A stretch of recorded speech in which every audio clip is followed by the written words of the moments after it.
AL physics hub சேனலுக்கு உங்களை அன்புடன் வரவேற்கிறேன். பிசிக்ஸ்ல மெக்கானிக்ஸ் என்ற பாடப்பிறப்புல காணப்படுகின்ற முதலாவது சப்செக்ஷன் கைனமெட்டிக்ஸ் இயக்கத்தியல் பற்றியான தியரியை பார்த்து கொண்டிருக்கிறோம்.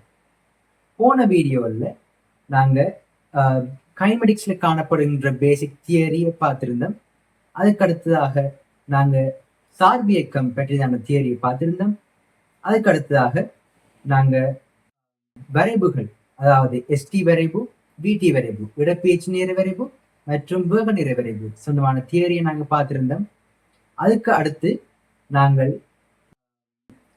இயக்க சமன்பாடுகளை பற்றி பார்த்திருந்தோம். இந்த வீடியோவில் நாங்கள் இயக்க சமன்பாடுகள், நாங்கள் பார்த்த 4 இயக்க சமன்பாடுகளும் எத்தகைய இயக்கங்களை பயன்படுத்தலாம், எங்கெங்க பயன்படுத்தலாம் என்பதை நாங்கள் இந்த வீடியோவில் பார்ப்போம். வாங்க வீடியோக்குள்ள போகலாம்.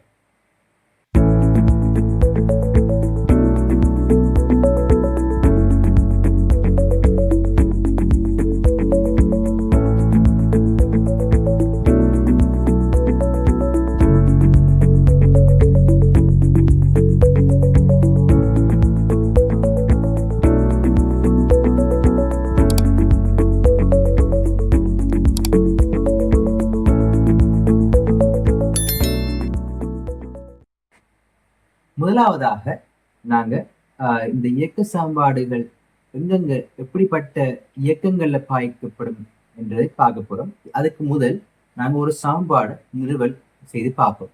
என்ன சமன்பாடுன்னு பார்த்தீங்கன்னா v ஸ்கொயர் சமன் u ஸ்கொயர் பிளஸ் 2as என்ற அந்த சமன்பாடை நிறுவி எடுத்து பார்ப்போம். எப்படி நிறுவுறேன்டா v சமன் u பிளஸ் at நாங்கள் எப்படி எழுதலாம்? v மைனஸ் u சமன் at. மேட்டின் ஒரு சமன்பாடு, இந்த நாலாவது சமன்பாடு இருக்கும்.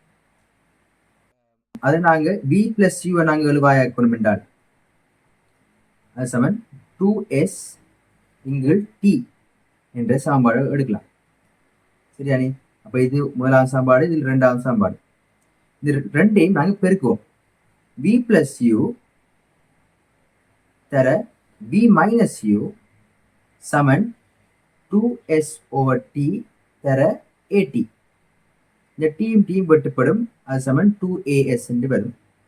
v பிளஸ் u தர v மைனஸ் u என்றது ஒரு பெருக்கங்கள் v ஸ்கொயர்ட் மைனஸ் u ஸ்கொயர்டுக்கு சமனாக இருக்க போகுது. இது மேத்ஸ். சரியானே? அப்போ நாங்கள் ஸ்ட்ரைட்டாகவே நாங்கள் v ஸ்கொயர்ட் மைனஸ் u ஸ்கொயர்னு எழுதலாம். மைனஸ் u ஸ்கொயர் இங்கே கொண்டு வரும். ஸோ v ஸ்கொயர்ட் சமன் u ஸ்கொயர் பிளஸ் 2as. இப்படி நாங்கள் இந்த சமன்பாடு நிறுவி எடுக்கலாம். இந்த நிறுவல் புக்கில் இல்லை, ஆனால் தெரிஞ்சு வச்சு கொள்ளுங்க. இப்பொழுது நாங்கள் இந்த 4 சமன்பாடுகள், நாங்கள் கற்ற 4 சமன்பாடுகளும் எப்படிப்பட்ட இயக்கங்களில் பயன்படுத்தலாம் என்பதை பார்ப்போம். 4 வகையான இயக்கங்கள் இருக்கு. கிடைத்தளத்தில் இயக்கம், அடுத்து புவியீர்ப்பின் கீழ் இயக்கம், அடுத்து உராய்வற்ற சாய்தளத்தின் இயக்கம் மற்றும் எறியம். கிடைத்தளத்தின் இயக்கம் உங்களுக்கு தெரியும், அதாவது ரோட்ல கார் ஓடுறது, பைக் ஓடுறது, பைக்கெல்லாம் போறது. அடுத்தது அந்த ஒரே கிடைத்தளத்துல நடக்கிற விஷயங்கள், நடக்கிற செயல்முறைகள் அனைத்தையும் நாங்க கிடைத்தளத்தில் இயக்கம் என்று நாங்க சொல்லுவோம். இந்த இடத்துல பார்க்கல கிடைத்தளத்தின் இயக்கங்கள் அப்படி போகல, அந்த பொருளால வழங்கப்படுகின்ற ஆறுமுடுகள் தான் இங்க தொழிற்பட போகுது. பொருளால ஆறுமுடுகள் ஒன்றும் இல்லைன்னா அதுல ஒரு ஆறுமுடலும் சொல்லலாம். ஆனால் இரண்டாவது பரவத்தை பாருங்க, இரண்டாவது இயக்கத்தை பாருங்க, புவியீர்ப்பின் கீழ் நிலை குத்து இயக்கம். அதாவது படத்தில் காட்டப்படுகின்றவாறு பாருங்க, ஒரு பெரிய ஒரு பில்டிங்ல இருந்து ஒரு கல்ல விட செய்கிறது, அதாவது சுயாதீனமாக விடப்படுகின்றது என்று கேள்வியில வருது.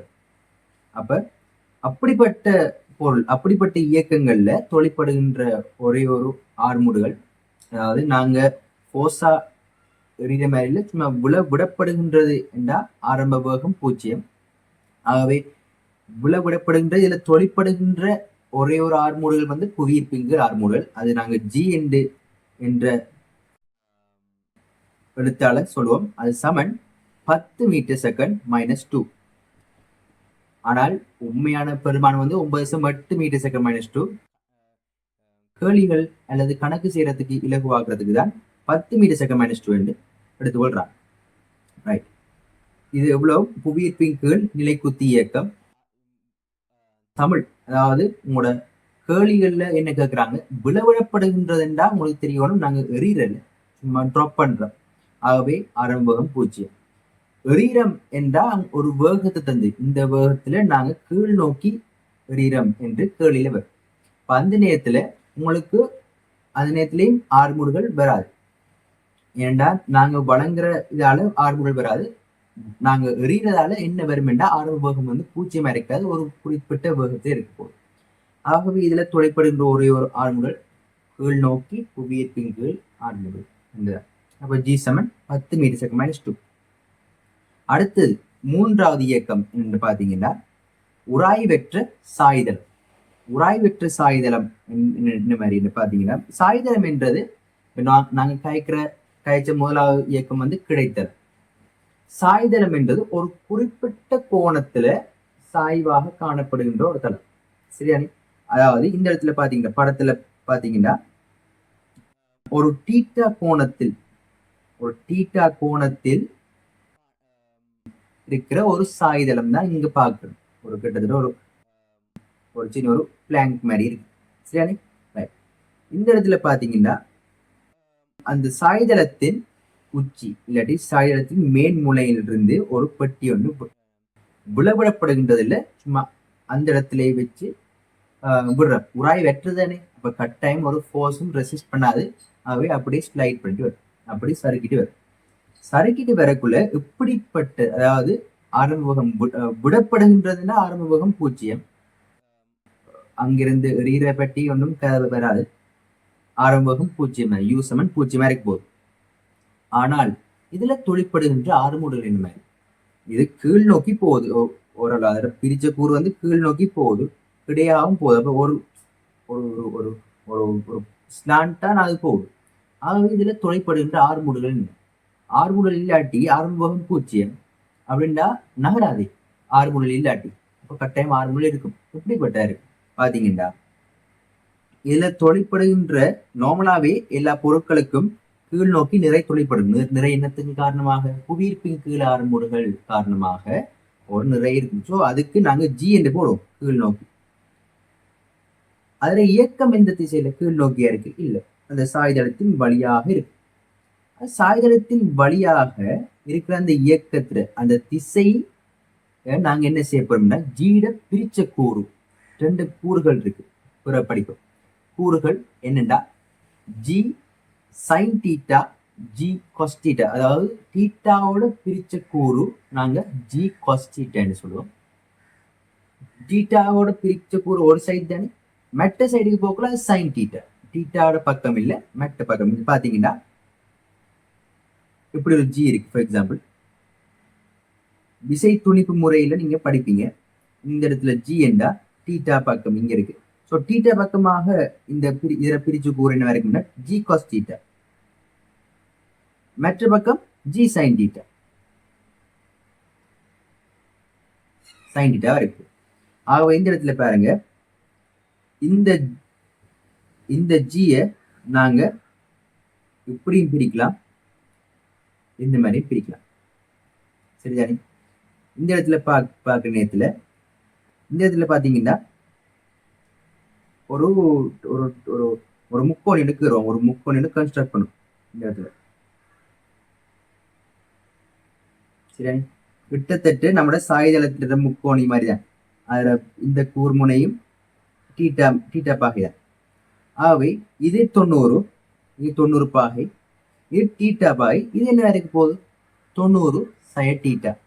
So G cos 90 sin θ, G cos 90 sin θ வரைக்கும் போகுது.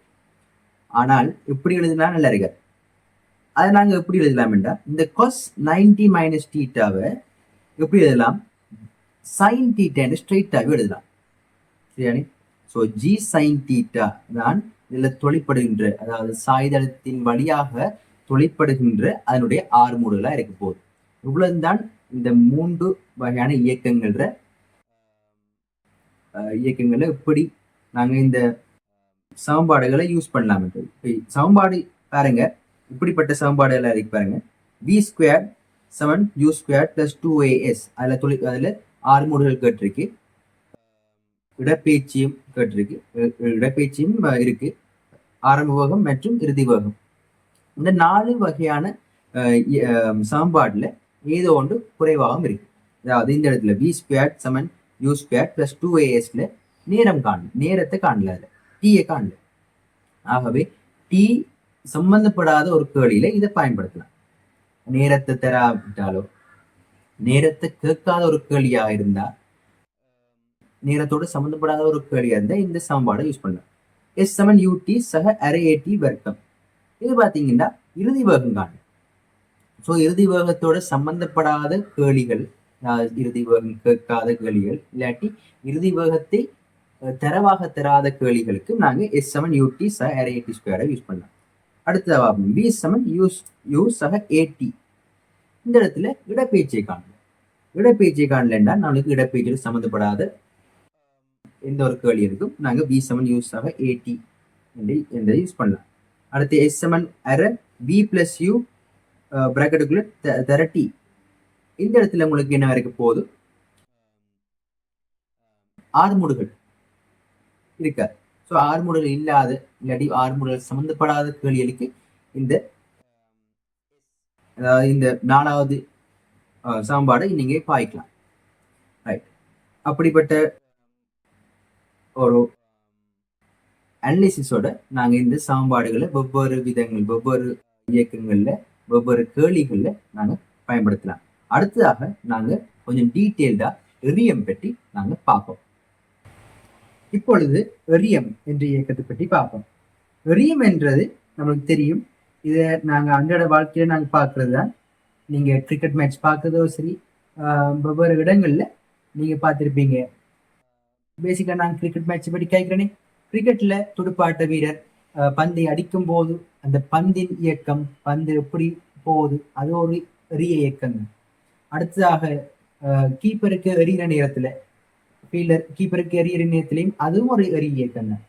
அப்பொழுது இந்த இடத்துல என்ன சொல்லுவாங்கன்னா, இந்த பந்து இல்லாட்டி ஏதோ ஒரு பொருள் ஒரு குறிப்பிட்ட நிலைக்குத்தோட ஒரு சாய்வு நிலையில, நிலைக்குத்து அல்ல மற்றும் கிடையும் அல்ல, ரெண்டுக்கும் இடையில, அதாவது சாய்வு நிலையில் ஒரு பொருள் எறியப்படுமாயின், அதாவது இந்த இடத்துல பாத்தீங்கன்னா, இந்த படத்துல பாத்தீங்கன்னா கிடையுடன் ஒரு தீட்டா கோணத்துல எறியும்.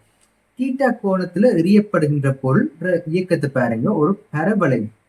பரவளைவு என்ற ஒரு ஷேப் எடுக்கும், மேல போய் கீழே வரும். இந்த இடத்துல பார்த்தீங்கன்னா இது ஒரு இருபரிமாண இயக்கம் மாதிரி. அதாவது ஒரு பரிமாணம் கிடைத்தளம், நிலைக்குத்து தளம், நிலைக்குத்தாக எறியப்படுறது, புவியீர்ப்பின் கீழ் எறிதல், அதெல்லாம் ஒரு தளம். இந்த இடத்துல இருபரிமாணம் என்று பார்க்கக்குள்ள மேலிங்களை XY அச்சு. இந்த இடத்துல பார்க்கக்குள்ள கிடையுடன் தீட்டா கோணத்தில் இருக்கிறபடியா அந்த வேகத்தை கிடைக்கூறாகவும் நிலைக்குத்து கூறாகவும் நாங்க பிரிக்கலாம். கிடைக்கூறாக பிரிக்கும் போது நம்மளுக்கு u cos θ என்று வரப்போகுது. இந்த இடத்துல பாத்தீங்கன்னா ஏற்கனவே சொன்னது போல தீட்டாவோட பிரிக்கிற கோணம், தீட்டாவுடன் பிரிக்கிற கோணம் எந்த பக்கத்துக்கு பிரிக்கிறோமோ அந்த பக்கம் cos θ என்று சொல்லுவோம். யூவை தீட்டாவோட பிரிக்குள்ள அது cos, மற்ற பக்கத்துக்கு போகக்குள்ள அது sin. ஆகவே நிலைக்குத்து u sin θ, கிடையாக காணப்படுகின்ற வேகம் u cos θ. இந்த ரெண்டும் யூவின் பிரித்த கூறுகள் என்று சொல்லுவோம். இந்த இடத்துல பார்க்கக்குள்ள உங்களுக்கு u cos θ இந்த இயக்கம் வழியாக u cos θ மாறாம இருக்க போகுது. இதுக்கு காரணம் என்ன பாத்தீங்கன்னா, நாங்க எறியும் போது அந்த பொருளுக்கு ஆறுமூடுகள் கிடைக்காது. அதில் மீது தொழிற்படுகின்ற ஒரே ஒரு ஆறுமூடுகள் புவியீர்ப்பின் கீழ் ஆறுமூடுகள், அதுவும் நிலைக்குத்து கூறுல தாக்குமே தவிர கிடைக்கூறில் அல்ல. ஆகவே கிடைக்கூறு மாறாம u cos θ என்ற பெருமானத்தோடையே போய்கொண்டிருக்கும். ஆனால் உங்களுக்கு நிலைக்குத்து கூறோட சம்பந்தப்பட்ட, அதாவது அதுல தாக்குற ஈர்ப்பு, கீழ் நோக்கிய புவியீர்ப்பு காரணமாக இருக்கிற ஆறுமுடுகள் வந்து மேல போக போக, பொருள் மேல போக போக, எரியும் போது மேல போகும் தானே.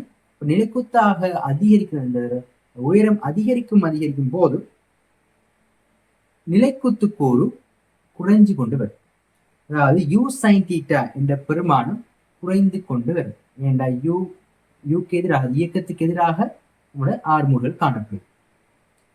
ஒரு குறிப்பிட்ட உயரத்துக்கு வரக்குள்ள அந்த புள்ளியை நாங்க சொல்லுவோம் அதி உயர் உயரம். அதி உயர் உயரத்துல நிலைக்குத்து கூறு, அதாவது வேகத்தின் நிலைக்குத்து கூறு 0க்கு சமனா இருக்கு. ஆனால் கிடைக்கூறு யூ கொஸ்டீட்டாகவே இருக்க போகுது.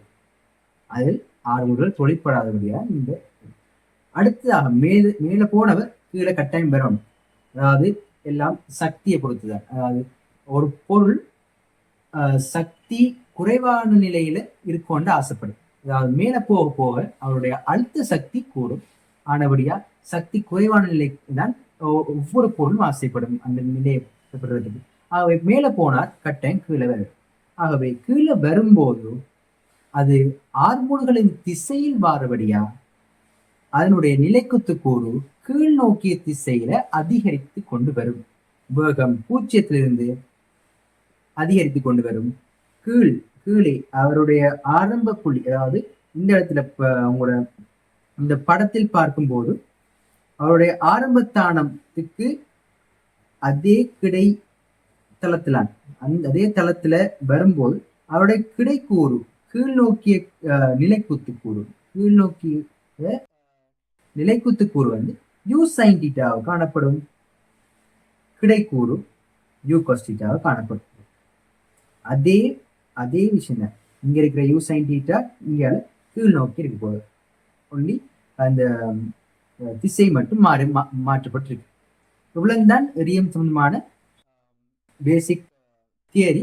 இதுக்கு பிறகு நாங்க எரியத்துல காணப்படுகின்ற சமன்பாடுகளை பார்ப்போம். எப்படி அதனுடைய நிறுவலை நாங்க பார்க்க போறோம். இப்பொழுது நாங்க இந்த எரிய இயக்கத்துல காணப்படுகின்ற சில சொற்பதங்களுக்கு, அதாவது சில தேவையான தகவல்களுக்கு சமன்பாடுகளை நிறுவோம்.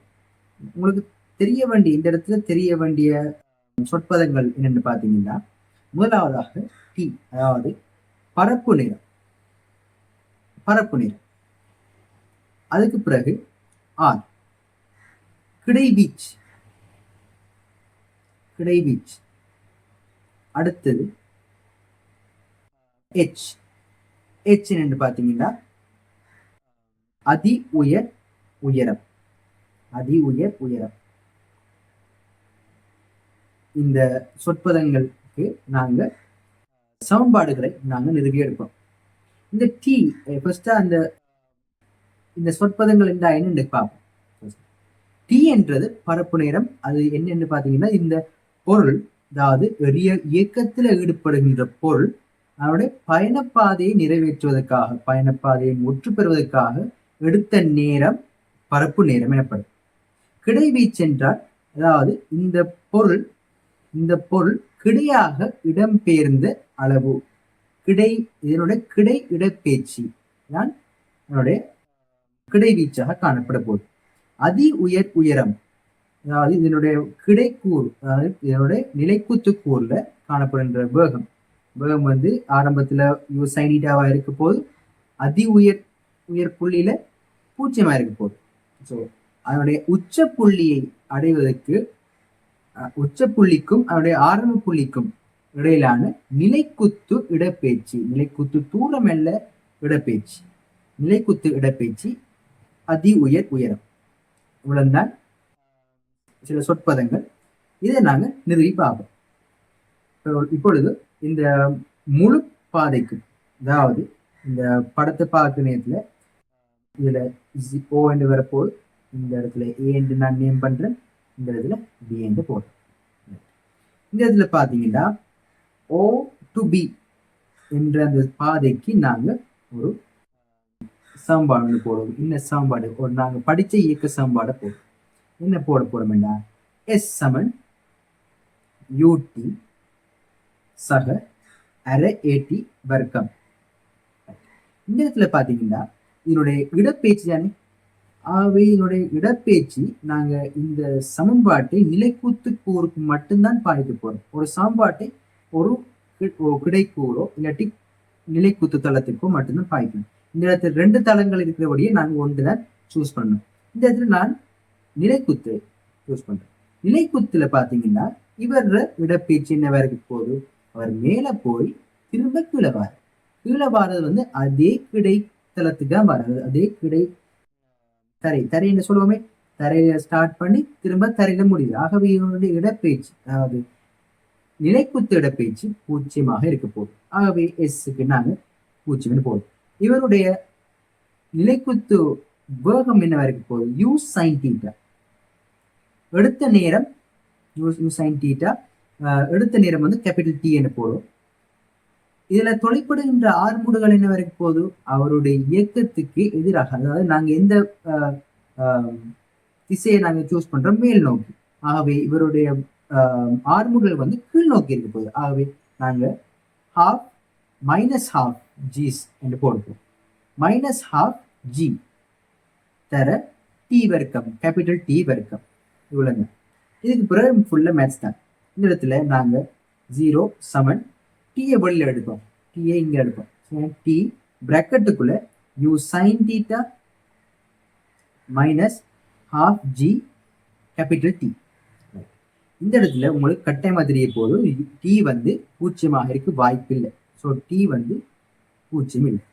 ஆகவே இந்த t தர இந்த இவ்வளவு பெருக்கம் t தர u sin θ minus half gt, அந்த பெருக்கம் 0க்கு சமம். t 0 இல்லைண்டா இந்த பிராக்கெட்டுக்குள்ள காணப்படுகின்ற கூறு 0க்கு சமனா இருக்கு போகுது. ஆகவே u sin θ minus half gt சமன் 0. ஆகவே இந்த 0 நாங்க ஸ்ட்ரெயிட்டா இப்படி போடாம நாங்க மைனஸ் half gt நாங்க மெட்ட பக்கத்துக்கு கொண்டு வந்தா பிளஸ் வர போதானே. ஆகவே இவரை மைனஸ் ஆகும், சரி இவரை ஈக்குவல் ஆகும், இந்த மைனஸ் ஈக்குவல் ஆகும். பாத்தீங்கன்னா u sin θ சமன் half g தர t 2 இங்க கொண்டு வரப்போ g இங்க கீழே வந்து. ஆகவே உங்களுக்கு t எதுக்கு சமனா இருக்க போகுதுன்னா t சமன் 2 u sin θ u sin θ இங்கு g. இதுதான் உங்களுடைய சமன்பாடு. அடுத்ததாக நாங்க என்னத்தை பற்றி பார்க்க போறோம்னா கிடைவீச்சு. கிடைவீச்சை நாங்க இருக்கோம். நமக்கு ஏற்கனவே தெரியும் t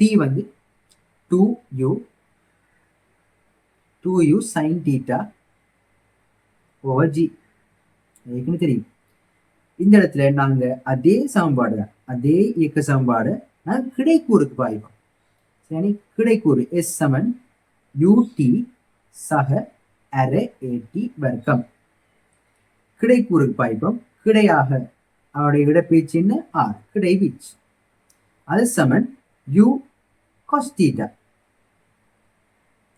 u cos θ தர t. இந்த இடத்துல t சொல்றாங்க. t என்ன வரப்போகுது, நாங்க ஏற்கனவே கண்டுபிடிச்ச t தான். என்னது, 2u sin θ, 2u sin θ எங்கள் g. அது சக உங்களுக்கு a கிடையாக இல்லை, கிடைக்கூறுக்கு ஆர்முடுகள் இல்லை. ஆகவே உங்களுக்கு தெரியணும் half at வர்க்கம் என்ற அந்த கூறு 0க்கு சமன். a 0 வேண்டாம், அதை பெருக்கவும் 0, t எதுக்கு கவலைப்படுத்த அப்ப 0. ஆகவே உங்களுக்கு இந்த இதுல பெருக்கம் மெட்ஸாக்களுக்கு பிள்ளைங்க, அதாவது r கிடைக்கூறு கிடைவீச்சு சமன் என்னதுக்கு சமனா இருக்கு போகுதுன்னா u வர்க்கம் sin 2θ, 2θ எங்கள் g. இதான் உங்களுடைய ஆன்சர், இதான் உங்களுடைய சமன்பாடு. இந்த சமன்பாடுகள் நாங்கள் நிறுவன சமன்பாடு, டீக்கு நிறுவன சமன்பாடு, ஆளுக்கு நிறுவன சமன்பாடு நாங்கள் நேரடியாக பார்ட் 2 கேள்விகளுக்கு, ஸ்ட்ரக்சர் கேள்விகளுக்கோ எஸ்ஏ கேள்விகளுக்கோ நாங்கள் பயன்படுத்த முடியாது. ஆனால் நாங்கள் எம்சிக்யூ கேள்விகளுக்கு பயன்படுத்தலாம். இலகுவாக்குறது, கேள்விகளை இலகுவாக செய்து முடிக்கிறது. அடுத்ததாக நாங்க பார்க்க போறது பாத்தீங்கன்னா அதி உயர் உயரம். அதி உயர் உயரம் H. இந்த இடத்துக்கு இந்த இவரை கண்டுபிடிக்கிறதுக்கு நாங்க v² சமன் u² பிளஸ் 2as. அதாவது நம்மளுக்கு தெரியாது அந்த அதி உயர் உயரத்துக்கு போறதுக்கு எவ்வளவு நேரம் எடுக்குதுன்னு நம்மளுக்கு தெரியாது. நாங்க ஸ்ட்ரெயிட்டா நாங்க ஹாஃப், அதாவது மொத்த பரப்பு நேரத்துல அரைவாசின்னு ஸ்ட்ரெயிட்டா சொல்லல. ஆனா அதான் உண்மை. ஆனா அது நாங்க இப்ப தெரியாது. இப்பொழுது நாங்க டி இல்லாத ஒரு சமன்பாடை யூஸ் பண்ணுவோம். இறுதி வேகம் என்றது அதி உயர் உயரத்துல காணப்படுகின்ற நேரத்துல அதனுடைய நிலைக்குத்து கூறு என்ன? நிலைக்குத்து வேகம் என்ன வரைக்கும் போகுது? 0 இருக்க போகுது. ஆகவே 0. அது சமன் u வர்க்கம், அதாவது ஆரம்ப வேகம் என்ன வரைக்கும் போகுது? u sin θ. அது வர்க்கம் இருக்கு. u sin θ பிராக்கெட்டுக்குள்ள u sin θ வர்க்கம்.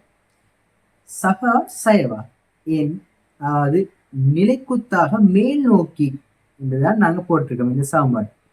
ஆகவே உங்களுக்கு தொழிற்படுகின்ற இந்த புவியீர்ப்பியங்கள் ஆர்மூடுகள் கீழ் நோக்கி இருக்கிறபடியா மைனஸ் என்று போடுவோம். 2gh capital H. அதி உயர் உயரம் இடப்பெயர்ச்சி அதாவது தரை மட்டத்திலிருந்து அதனுடைய அதி உயர் உயரத்துக்கு நிலைக்குத்து இடப்பெயர்ச்சி H சொல்லுவோம். அதி உயர் உயரம் நிலைக்குத்து இடப்பெயர்ச்சி. இந்த இடத்துல 0 என்றபடியா -2gh இங்கே கொண்டு வரும். ஸோ 2gh பிராக்கெட்டை வெளியில் எடுப்போம். பிராக்கெட்டை வெளியில் எடுத்துக்கொண்டா u² sin வர்க்கம் ஸ்கொயர், சாரி sin வர்க்கம் θ என்று எழுதுவோம். சரியா? ஆகவே 2g கீழே கொண்டு வரும். h சமன் u² sin ஸ்கொயர் θ எங்கள் 2g சமனாக இருக்கு. இவ்வளவுதான் விஷயம். அடுத்ததாக நான் ஏற்கனவே சொன்னது போல நாங்க அதி உயர் உயரத்துக்கு எடுத்த நேரம் எவ்வளவு என்றதை நாங்க இதுக்கு பிறகு நாங்க நிறுவி எடுப்போம். இப்பொழுது நாங்க பொருள் அதி உயர் உயரத்துக்கு போறதுக்கு எவ்வளவு நேரம் எடுத்திருக்குன்னு பார்ப்போம். ஜஸ்ட் பார்ப்போம். அடுத்தது பரப்பு நேரத்தோட அதை நாங்க தொடர்புபடுத்தி பார்ப்போம். சரி, இந்த இடத்துல நாங்க O என்ற புள்ளிக்கு A, அதாவது நான் படத்தை காட்டுறேன். O என்ற புள்ளிக்கு A என்றது அதனுடைய அதி உயர் புள்ளி. ஆகவே இந்த இயக்கத்தை நாங்க கருத்தில் எடுப்போம். நாங்க என்னத்தை எடுக்க போறோம்டா, நம்மளுக்கு H-ம் தெரியும், V-ம் தெரியும், U-ம் தெரியும், A-ம் தெரியும், T தெரியாது. ஆனால் நாங்க H எடுத்தோம் என்றால் அது கொஞ்சம் காம்ப்ளிகேட்டா போகும். நார்மலான ஈஸியானவே எடுப்போம். இவருக்கு நாங்க மேல் நோக்கி V சமன் U சக AT என்ற சமன்பாடு யூஸ் பண்ணுவோம். இவருடைய இறுதி வேகம் என்ன வரைக்கும் போதும்? நிலைக்குத்து வேகம் குறைஞ்சு கொண்டு போய் அதி உயர் புள்ளியில அதனுடைய நிலைக்குத்து வேகக்கூறு 0க்கு சமனாக இருக்க போகுது. ஆகவே V0. U என்பது அவனுடைய ஆரம்ப வேகம் நிலைக்குத்து கூறு u sin θ இருக்கு. u sin θ பிளஸ் AT பிளஸ்ஸா மைனஸா? இந்த இடத்துல மேல் நோக்கி கருதுறால அவனுக்கு ஆர்மூடுகள் கீழ் நோக்கி இருக்கு. ஆகவே மைனஸ் GT T நோடு எழுதுவோமே, எடுத்த நேரம் T நோடு. ஆகவே இது 0 வேண்டபடியா 0 இங்கால இது ஷார்ட்கட் தான். நீங்க இங்கால கொண்டு வரணும் என்று நீங்க கருத்துல இதை கட் பண்ணி போட்டு மைனஸை பிளஸ் ஈக்குவலாக மாத்துறீங்களா இந்த இடத்துல G கீழே கொண்டு வரும். ஸோ T நாட் சமன் U sin θ இங்கு G சமனாக இருக்க போகுது. நம்மளுடைய பரப்பு நேரம் என்ன? T சமன் 2U sin θ இங்கு G. அதை இங்கே கொண்டு வரும். கேபிட்டல் T சமன் 2U sin θ இங்கு G.